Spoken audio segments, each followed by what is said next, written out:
Chris is getting Ike all set up. I know Ike was busy doing his show when he's talking about him and his win and his son's win, and we're going to get him on and we're going to talk to him too about it and just see how all that went down and how he feels, with his boy taking on following his daddy's path and taking and getting that win. So, Mike, how you doing, buddy? How you doing tonight? Oh, not too Pretty bad, good. buddy. I appreciate you coming on. I know you've been busy and you just got off doing your show, and I appreciate you taking the time to come on with us, bud. No problem. Thanks for having me. So let's talk about your son first and getting his win. I know you just talked about it in tonight's show, but tell us a little bit about that. How important is that to you for your boy getting that win? Oh man, it means everything. From a lot of different levels. I mean, from the one level, getting kids fishing, getting young people in the outdoors and involved in the outdoors. It's something that's meant a lot to me and my wife and I for a long time. So it means a lot from that level. It also means a lot that it's your son, and to watch him, to see him love something, to see him get excited about something, to see him have fun doing something that you love as well. It's really special, Yeah. And I know there's a lot of dads and moms out there probably watching this right now that can relate to that. But it's just a great feeling, to see him have the same passion that I have for the sport of fishing. Now, was it a lot of prep time? I know you guys you spend so much time in prepping your tackle. Was he getting he sees you do it all the time? So was he taking that time, making sure all his tackles right before the tournament? Like going through everything. Oh yeah, the one thing you got to remember is kids are mimics. They really do mimic what they see, and that's every walk of life. So for my kids, for all of them, but especially for the two little ones, Vegas included, this lifestyle is something that's all he's known, since he was a baby. I mean, literally, we threw him in the truck with us when he was 3 months old. He went to his first tournament. It was on St. John's River down in Jacksonville, just south of Jacksonville, Florida. He was 3 months old. And all the way till he started school, that's we traveled. We used the camper. He saw, what that life was about, which is, traveling to the destination, preparing your tackle, doing map study, dumping the boat in the water, putting in practice dark to dark days, competing, all that stuff. That's all he's ever known. So, now that he's doing it on his own, all that stuff comes very natural to him, whether it's preparing his tackle, tying baits on, organizing his tackle, to map study, to even the way he fishes and practices. He's mimicked what he's watched. So it's pretty awesome to see it. At 8 years old, he's doing stuff that I never did at that age, and it's pretty impressive. Yeah. Yeah, I love seeing the kids get into it. And like my son, he likes fishing, but now he's got a four-wheeler too. He's more into four-wheeling, and he's gotten more into the deer hunting side, I think, than I ever was at that age. So, but my daughter now, that's a totally different story. Like that's her deal. She loves fishing. That's all she talks about. She draws me fish pictures. That's just that's her that's her awesome. thing, man. And to see the kids get into it, and I've always followed you, Mike. You were one of the guys that I've always looked up to, when it comes to fishing and all that. So, and Thank just following you on Facebook and seeing your boy get, more and more into fishing through the years and you going out taking them fishing, I just think it's so important for the future of our sport to see these guys do this. Yeah, it's great. Like I said, I big advocate of getting kids fishing that have never fished before, and we do it through. We have a foundation called the Ike Foundation, and that's our mission. We've got this is a big week for us at the Ike Foundation. In fact, we've got our Celebrity Pro-Am coming up this Saturday. We have a casino night on Thursday.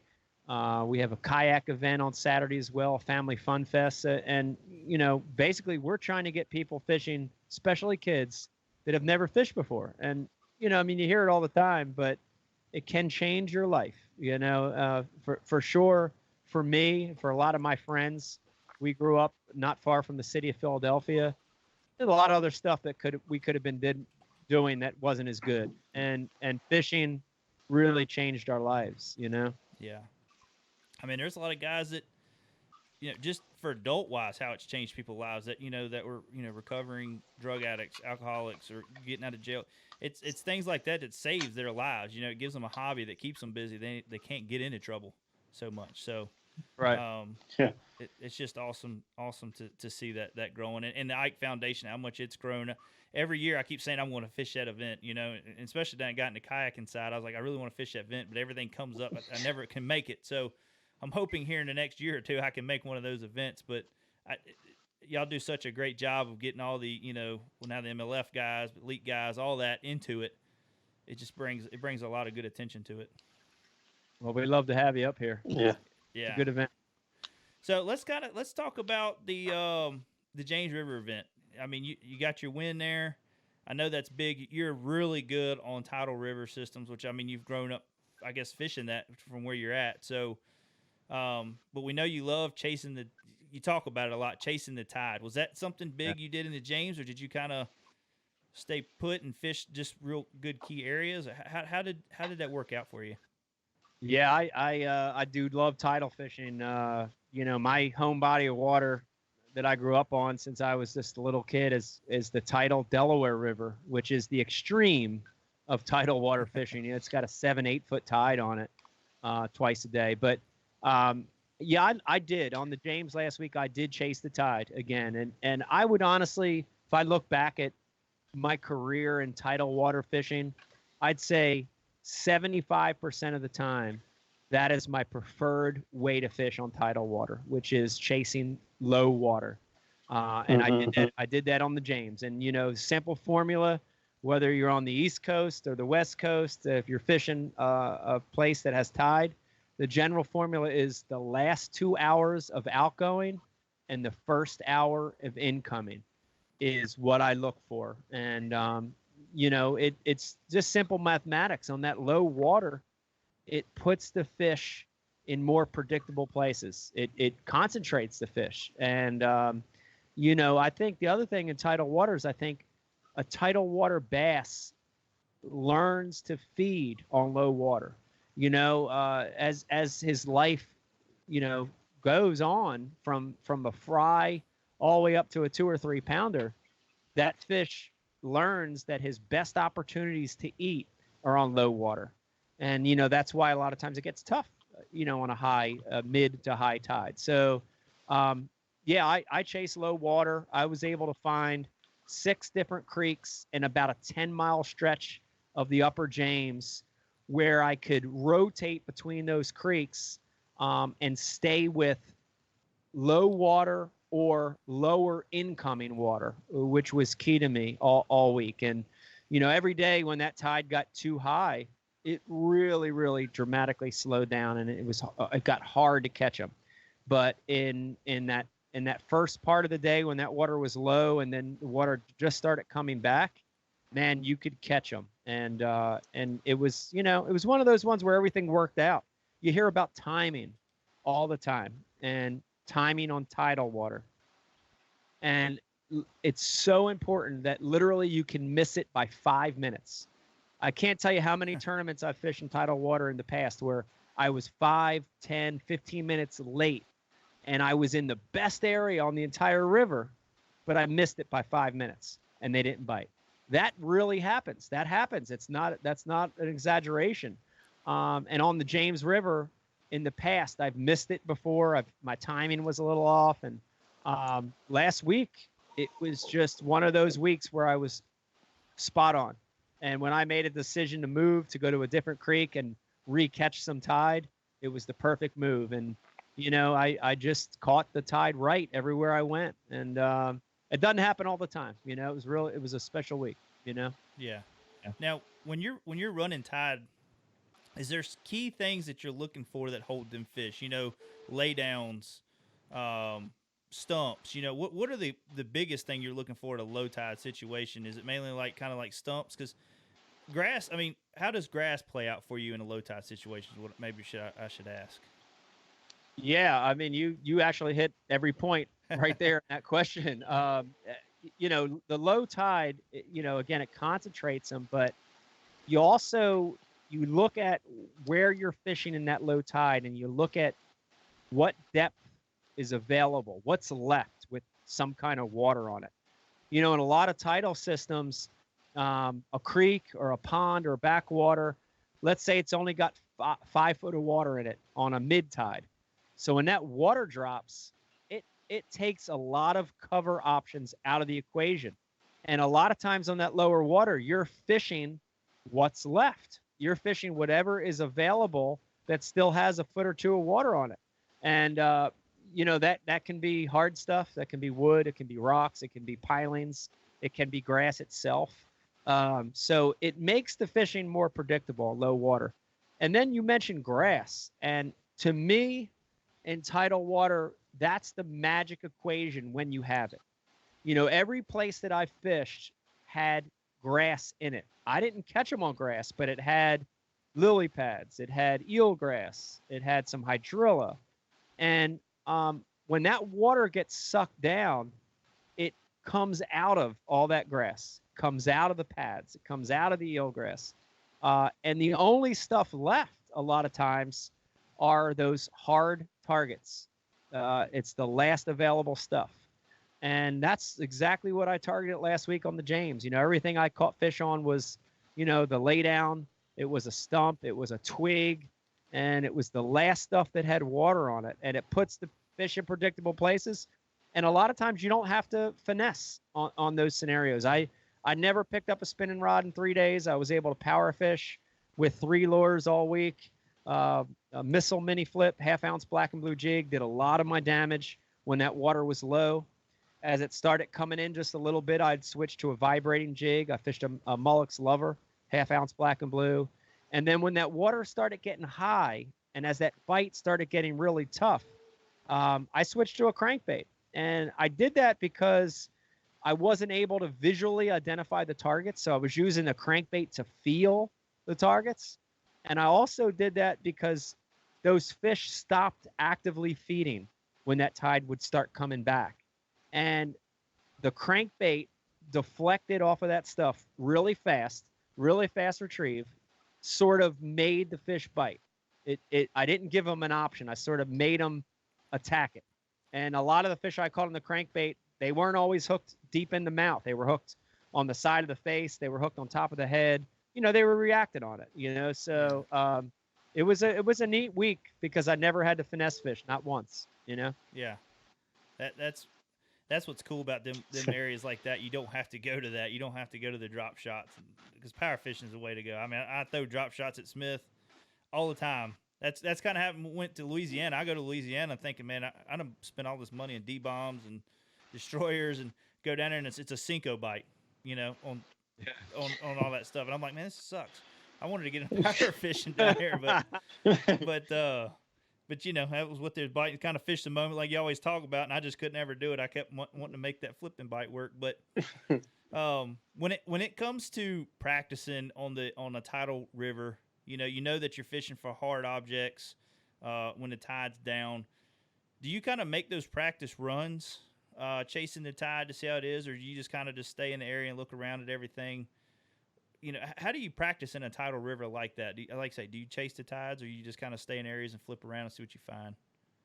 Yeah, I mean, in practice, I definitely like to look at what I consider some of the most primary areas, or what I think is going to be primary areas during the best tide. And you tend to get a feeling for what lives in there better, throughout a practice day, you're going to be forced to have some high water. And I also like to explore that. A lot of times on tidal fisheries, there is a high tide bite, or there's a way to catch them on high water. Or a lot of times on high water, you can access something you can't on low water. And I also like to find that stuff as well. But a lot of practice in tidal water is 50% finding fish and learning how to get them to bite.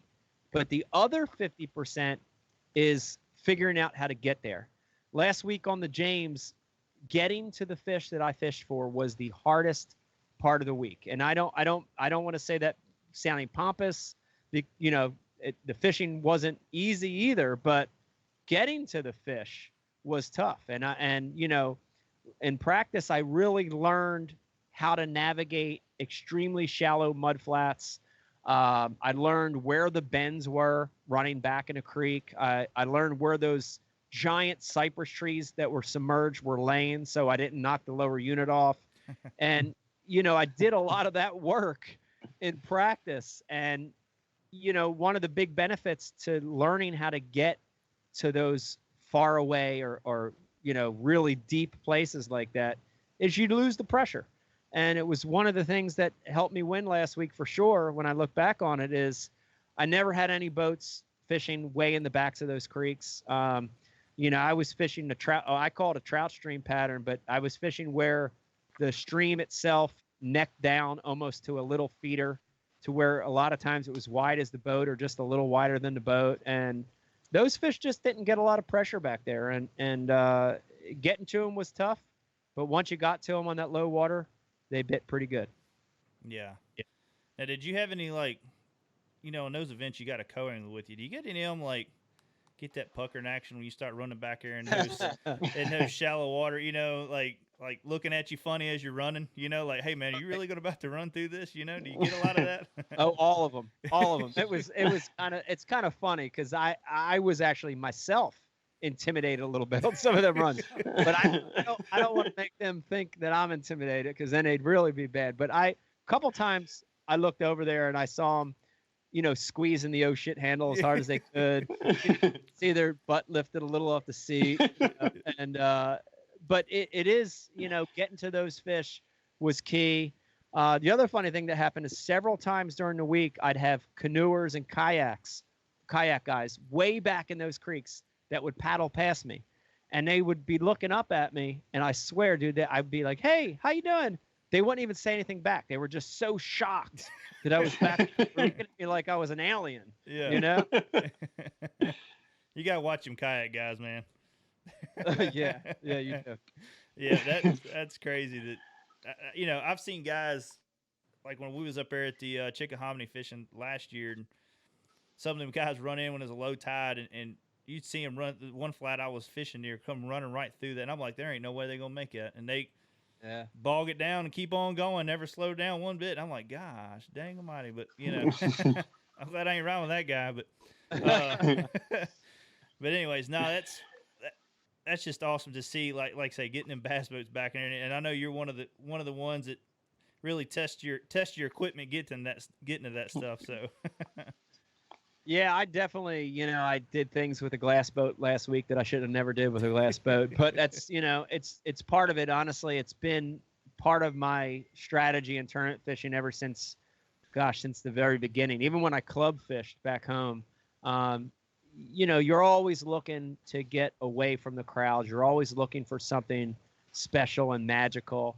And a lot of times it's, doing things that the average angler won't do. It's pushing a little bit further. I can look back in my career and count the number of times that strategy has helped me, Yeah.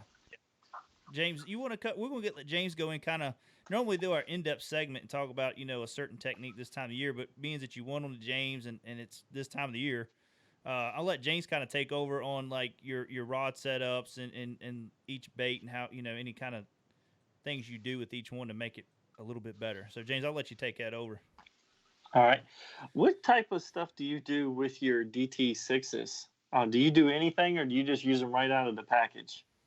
It's a great question. No, I like to modify some things, and then of course the line that I fish it on is real important. So, my normal modification for a DT out of the pack is changing the hooks. I'm real big now into a VMC. It's called a hybrid treble, which is, it's sort of a cross between an EWG and a short shank. It's got a really neat design on it.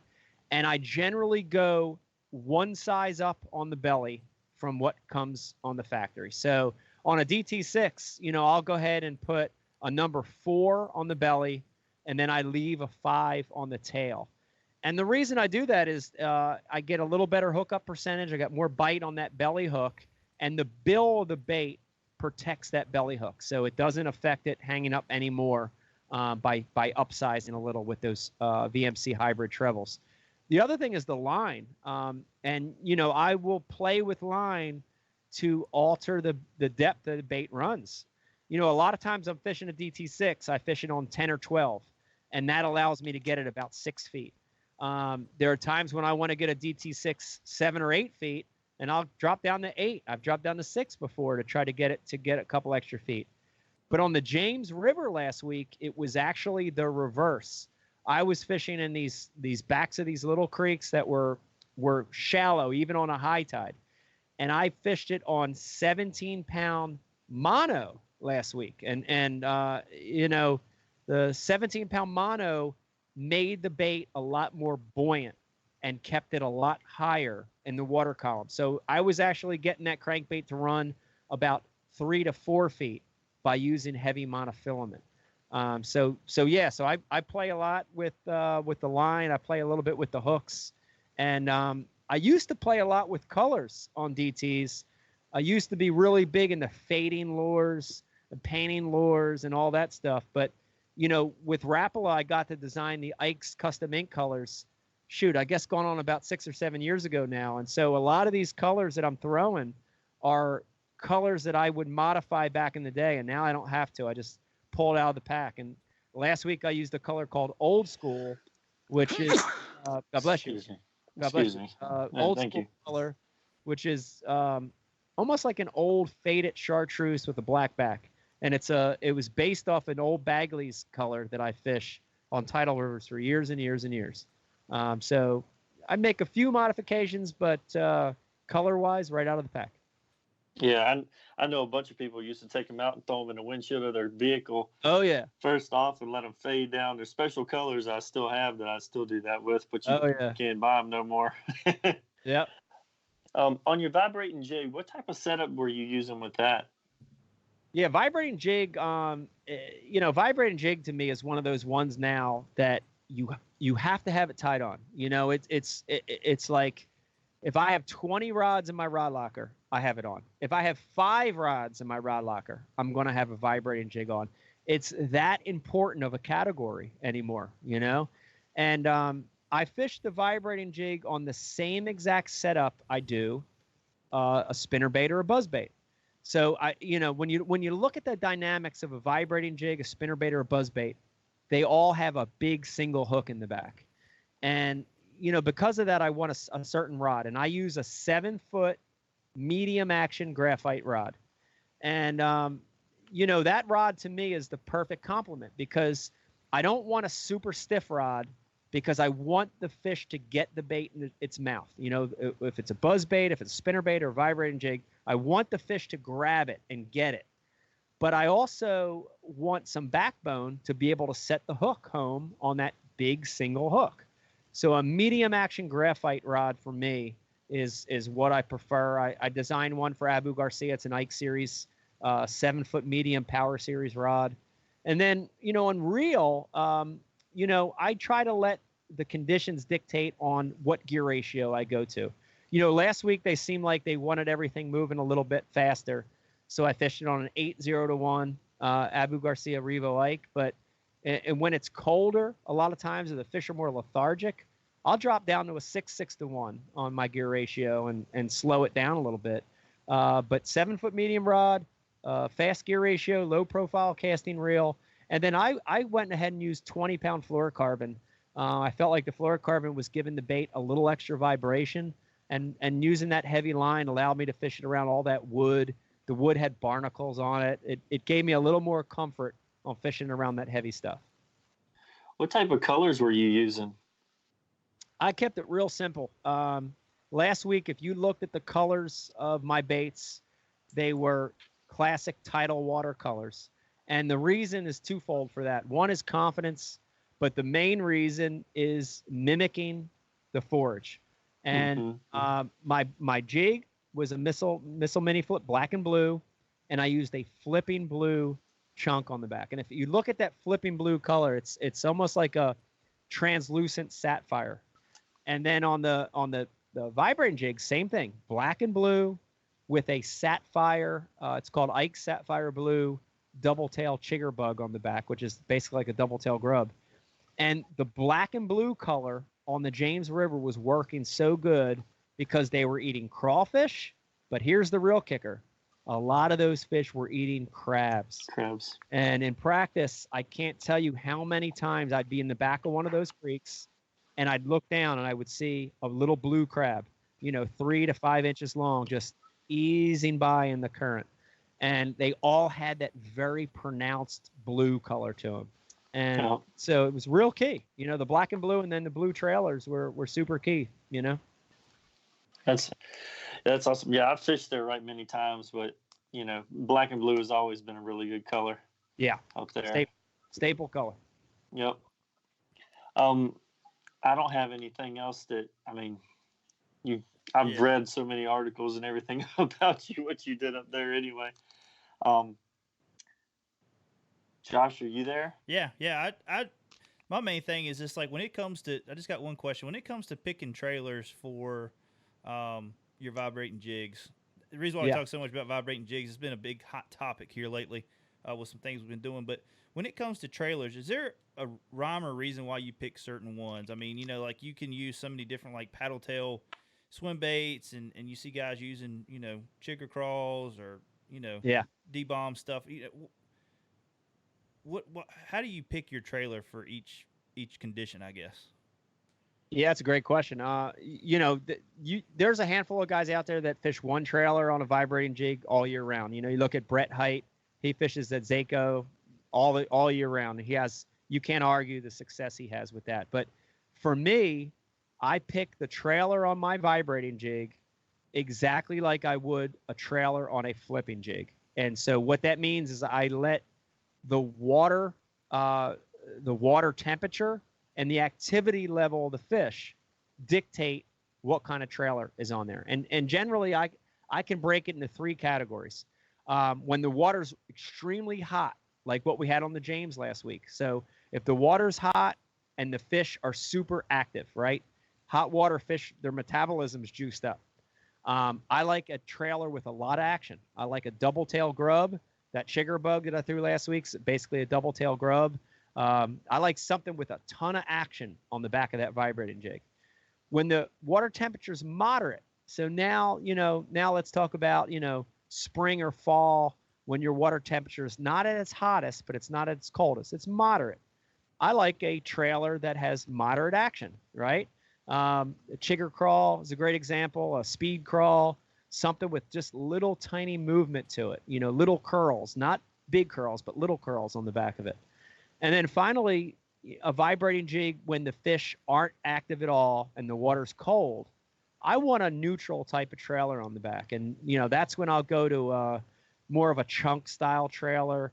I'll go to more of a fluke style where the trailer itself doesn't have any action, but the bait is imparting the action on the trailer. And, that same theory is the exact same theory I use in jig fishing. And it works extremely well. So pick your trailer on your vibrating jig based on the water temperature and the activity level of the fish. That's some good information. That's very good information. Yeah. Got one more question for you here, and then I'll let you get going. I know this is your first full year fishing the Bass Pro Tour. Chris, we got a question first. Russell wants to know what areas did he catch most of his fish in when he wasn't in the Chick? Russell, great question. I didn't fish in the Chick at all in the tournament. I had 2 days of practice. I practiced 1 day in the Chick and 1 day in the Upper James. And in the tournament, I caught every fish I weighed came from the Upper James. Basically a 10-mile stretch, from the ramp down is basically where all the fish came from. And again, nothing on the main drag. Everything came from the very, very backs of creeks. Wow, and you don't hear much about that anymore. Most people make that run to the Chick, like everybody's running to the Chick. So to have it run just straight out of the James River, that's awesome too. Yeah, no, it was great, and the Chick for sure. If you look at, I think the top 12, I think 10 of the top 12 fished in the Chickahominy. So that tells you the power of that tributary. But also remember that all the tournaments that go out of the Upper James, whether it's out of Osborne or whether it's the mouth of the Appomattox or whether it's Dutch Gap, all those fish, that are caught in the Chick come back to Upper James, and not all of them go back. I can promise you that. A lot of them stay right in the Upper James. They have enough of what they need right up there. So there's a ton of fish that are brought back, every weekend on the Upper James. Mm-hmm. Yeah. The question I was going to ask you though was, now that you didn't fish, pretty much a full year in the Bass Pro Tour, what are your thoughts on that? I mean, do you feel like it's a work in progress, or do you think it's in good shape as it is right now? I mean, what's your thoughts on that? Yeah, I mean, I think that Major League Fishing, what happened last year, with the addition of this circuit, was a great thing. And, basically it provided a lot of opportunity for a lot of guys, whether you're one of the 80 that went to the MLF, whether you're a guy that now had an invitation to fish BASS, or whether a slot opened at FLW, that movement that happened, it was really key. I think we're all going to look back on the sport 10 years from now and say this was a big moment. So I think it was great that it happened. I think there's a lot of things Major League Fishing does really, really good, and things they do right. I love their live coverage. I love the format change of every fish counting that's a pound or bigger. I think that provides some new, unique things. I like that they're getting in front of people through TV that, maybe some of the other circuits didn't get to. So the catch and release aspect of it, I like a lot of things. But like anything, I think there's things they need to work on and improve on as well, and I think with a year under their belt, I think they're going to make some changes and fix some things, and hopefully it'll be even better next year. Now, do you miss the bass side of things too? I mean, like say you come back fish to open, and a lot of the people that you used to see that work there, taking care of that. But do you miss much of it? Like the Bassmasters Classic, I mean, you're gonna miss being there at it, or? Well, he might get to go now. Yeah. Oh, really? No, He'll be gone.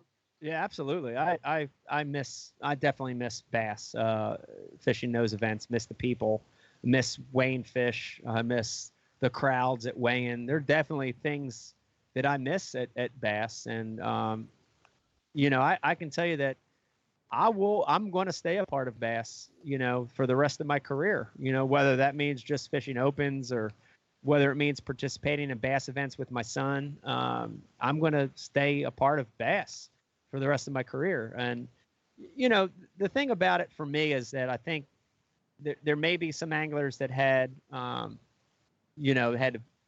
harsh feelings toward bass or, whatever, went to MLF for different reasons. But for me, the growth of the sport is number one. And that's, in my mind, all the anglers should be thinking from those terms. So, MLF has helped to grow sport. Bass has always and will continue to help grow the sport. And I look at it in terms of that. So, bass was never an enemy, was never, I never had an agenda to stop fishing bass because of something that happened. It was, it was an opportunity to fish MLF to help grow the sport. And, but I still love bass. I still love the folks there. And I plan on fishing them till I retire, I got you. Yeah, and James was saying, you might have a chance at fishing class. I didn't know if you did or not, because I know you had to fish a couple events. I wasn't sure if you was able to still make that. The classic's out for me. You actually have to fish all the opens. And this year there were 4 of them. And the way the schedule laid out early in the season for me, with being away from home and Major League Fishing events, there was no way I could have made the first 2 events. So, you look back on it, and part of you, is regrets that I didn't fish them. But when I look at all the travel, and it was a tough year, with travel and being away from home. Yeah. There's no way I could have fished the first 2 bass events. So, I'm glad I had the opportunity to cherry pick that one, and I'm glad I had the opportunity to win another open. Yeah. Yeah, that's what I was wondering because I had seen people going through social media talking and talking about you had a chance to fish a classic, but I couldn't remember how many events you had to fish and all that. So, but no, that's awesome that you still got to come back and get your win. But Chris, you said we got a question? Yeah, Jason was wondering if we'd ever see Mike in a kayak tournament. Oh yeah. Oh, you're gonna see me in a kayak tournament. I dabbled a little bit in kayak events just around here, around the house. I've participated in a few local kayak tournaments here, and I definitely want to participate in some of the bigger, more high-profile events. I've been to a few Hobie Worlds. I've been to a few of the KBF events. I like the format. I like the strategy involved. I see that. I see a time in the near future when I'll be in one of those myself for sure. Yeah, and especially with Dave Lefebvre coming in and fishing all that, you got to come in and fish them now. Yeah, yeah, shit. If Dave can win a kayak tournament, anybody can. Well, Mike, I really appreciate you taking the time, man. I know it's getting late and you had your show earlier, so I appreciate you taking the time. And like I say, looking forward to seeing big things coming out of him again, the rest of this year and next year. I appreciate it, guys. Thanks for having me on the show. Yeah, thank you for coming on. Thank you. Thank you. See you, buddy.